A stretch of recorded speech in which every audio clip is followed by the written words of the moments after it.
عندي هنا واحدة بتنجان بس كبيرة شوية، لو انت ما عندكيش المقاس ده وعندك بتنجان صغير ممكن ناخد 2. البتنجان وانت بتشتريه تجيبيه كده يكون خفيف، ما تكونش البتنجانة تقيلة، وكمان تكون بيلمع سواده حلو وبيلمع، والعنق بتاعه يبقى اخضر كده وجميل.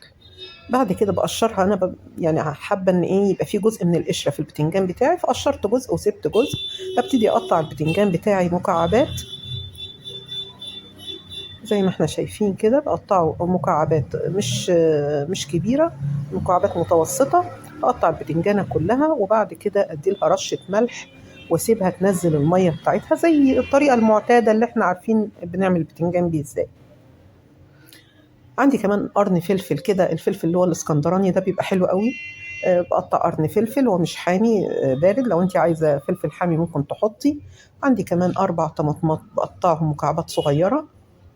وفي الوقت ده انا كنت كمان قطعت بطاطس بس للاسف ما اتصورتش معانا. هنا البتنجان زي ما احنا شايفين نزل الميه بتاعته. هبتدي بقى ايه اروح على النار. هبتدي احمر اول حاجه البطاطس.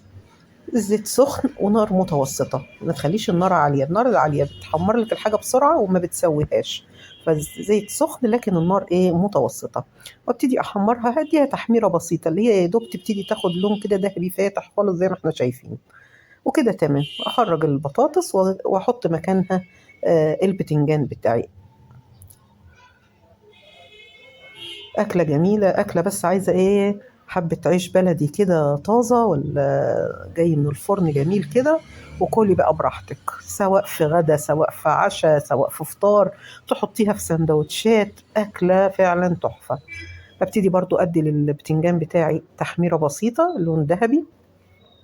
وزي ما اتفقنا النار متوسطه والزيت يكون ايه سخن.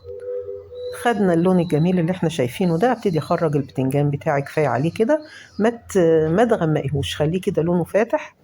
بيبقى الاكل لونه حلو وفي نفس الوقت طعمه حلو.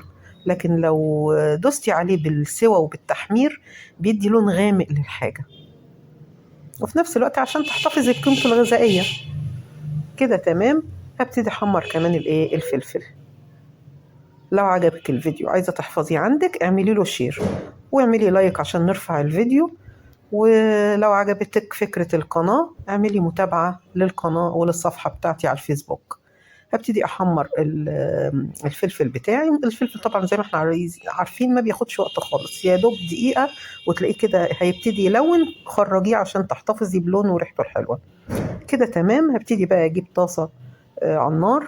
هحط فيها حبة زيت، ممكن ناخد الزيت اللي احنا قلينا فيه ناخد منه حبة ونقلي ونكمل الوصفة.